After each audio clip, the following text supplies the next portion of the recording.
నమస్తే welcome to పల్లె TV news. స్వర్గీయ చాకలి ఐలమ్మ గారికి నివాళులర్పించిన ప్రభుత్వ పాలేరు ఎమ్మెల్యే బిర్లా ఐలయ్య హైదరాబాద్ లోని అసెంబ్లీ కార్యాలయంలో వీర వనిత స్వర్గీయ చాకలి ఐలమ్మ వర్ధంతి సందర్భంగా ఐలమ్మ గారి చిత్రపటానికి తెలంగాణ రాష్ట్ర ప్రభుత్వ విప్ ఆలేరు ఎమ్మెల్యే బిర్లా ఐలయ్య పూలమాల వేసి ఘనంగా నివాళులర్పించారు. ఈ సందర్భంగా బిర్లా ఐలయ్య మాట్లాడుతూ తొలితరం తెలంగాణ సాయుధ పోరాట యోధురాలు, భూమి కోసం, భుక్తి కోసం, వెట్టి చాకరి విముక్తి కోసం అహర్నిశలు పోరాడిన తెలంగాణ వీర వనిత చాకలి ఐలమ్మ అని కొనియాడి ఆమె ఆశయాలను సాధించాలన్నారు.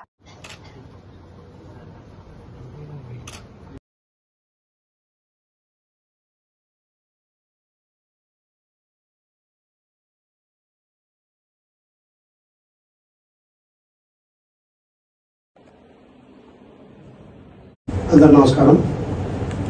తెలంగాణ వీరనారి చాకలి ఐలమ్మ గారి వర్ధంతి సందర్భంగా అసెంబ్లీ ప్రాంగణంలో గౌరవ స్పీకర్ గారి ఆధ్వర్యంలో గౌరవ స్టాఫ్ అందరూ కూడా ఆ వీరనారికి ఘనంగా నివాళులర్పించడానికి ఈ కార్యక్రమానికి ముఖ్య అతిథి ఇచ్చినటువంటి మాజీ మంత్రివర్యులు ఎమ్మెల్సీ బసవరాజు సారయ్య గారికి, అదేవిధంగా ప్రభుత్వ వైపు రామచంద్ర గారికి, అసెంబ్లీ సెక్రటరీ నరసింహాచారి గారికి, స్టాఫ్ అందరూ కూడా ప్రత్యేకంగా ధన్యవాదాలు వేస్తూ, ఏ ఆయుధం లేకుండా ఒక చేత రోకల్ బండ, ఒక చేత కారం పొడి, నిజంగా మహిళా లోకానికి చైతన్యపరంగా భూమి కోసం, భుక్తి కోసం, వెట్టి చాకరి విముక్తి కోసం ఆ రోజు పోరాటం చేసినటువంటి వీర వనిత జయంతి కానీ వర్ధంతి కానీ 2022 ప్రభుత్వం అధికారికంగా చేపట్టడం సంతోషం. గౌరవ ముఖ్యమంత్రి రేవంత్ రెడ్డి గారి నాయకత్వాన వచ్చే జయంతి కూడా పెద్ద ఎత్తున ఆమె స్ఫూర్తిని మహిళా లోకానికి ఒక స్ఫూర్తిగా